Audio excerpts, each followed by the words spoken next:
অন্য ধর্মের মানুষ মারা গেলে ইন্না লিল্লাহ পড়া যাবে কি না? অন্য ধর্মের মানুষ যদি মারা যায়, একজন অমুসলিম মারা গেলেন, তার মৃত্যুতে আমরা মুসলিম হিসাবে ইন্না লিল্লাহি ওয়া ইন্না ইলাইহি রাজিউন পাঠ করব কি না? এ বিষয়ে বেশ আগের একটা ভিডিও বক্তব্যে আমার একটা উত্তর অনলাইনে গিয়েছে, সে উত্তরটা সঠিক ছিল না। সেখানে আমরা বলেছি ইন্না লিল্লাহ পড়া যাবে না। মূলত ইন্না লিল্লাহি ওয়া ইন্না ইলাইহি রাজিউন অমুসলিমের মৃত্যুতে বলা যেতে পারে।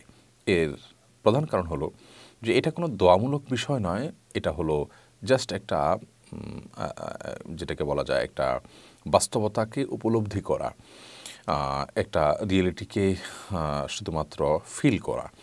আমরা ইন্না লিল্লাহি ওয়া ইন্না ইলাইহি রাজিউনের মাধ্যমে কী বলে থাকি? এর মাধ্যমে আমরা বলে থাকি, অর্থ হলো আমরা নিশ্চয়ই সবাই আল্লাহর, আর আল্লাহর কাছে আমাদেরকে ফিরে যেতে হবে।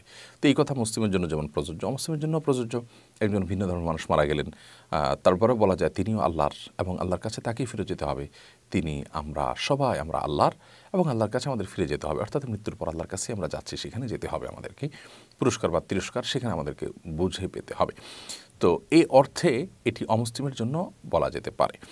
আবার বিপদ হলে তখন এই বাক্যগুলো পাঠ করতে বলা হয়েছে। আল্লাহ বলেছেন, ইযা আসাবাতহুম মুসিবা ক্বালু ইন্না লিল্লাহি ওয়া ইন্না ইলাইহি রাজিউন।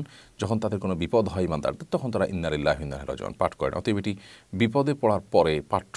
সেই হিসাবে যদি আপনি ধরেন, তাহলে একজন অমুসলিম তিনি ঈমান ছাড়া দুনিয়াতে চলে গেছেন, এটা একটা বিপদ, এটা একটা সমস্যা। সেই দৃষ্টিকোণ থেকে ইন্না লিল্লাহি ওয়া ইন্না ইলাইহি রাজিউন অমুসলিমের মৃত্যুতে পড়া যেতে পারে। তবে অমুসলিমের মৃত্যুতে তার শান্তি কামনা করা, রেস্ট ইন পিস, শান্তিতে ঘুমাও ইত্যাদি এগুলো বলা ঈমানের সাথে যায় না। আমি যে ব্যক্তিকে বিশ্বাস করি সে মুশরিক, সে আল্লাহকে অস্বীকার করছে, কাফের এবং অবিশ্বাসী ছিল, এই অবস্থায় মৃত্যুবরণ করেছে, তার শান্তিতে ঘুমানোর জন্য আমি কার কাছে প্রার্থনা করছি? আল্লাহ তাআলার কাছে প্রার্থনা করছি। আমি তো ঈমানদার, আমার তো প্রার্থনা করার জায়গা একটি। তাহলে সেটি স্ববিরোধী হয় এবং সাংঘর্ষিক হয়। সেই জায়গা থেকে আমরা এটি করতে পারি না। তবে হ্যাঁ, একজন মানুষ তিনি মৃত্যুবরণ করেছেন, ঈমান ছাড়া মৃত্যুবরণ করেছেন যদিও, তারপরও তার প্রতি সিম্প্যাথি, তার প্রতি মায়া, তার পরিবারের প্রতি সান্ত্বনা এবং সেখান থেকে শিক্ষা গ্রহণ করা, সেই কাজগুলো আমরা করব এবং সামাজিক যে কার্টিসি আছে সেটি করতে কোনো অসুবিধা নেই।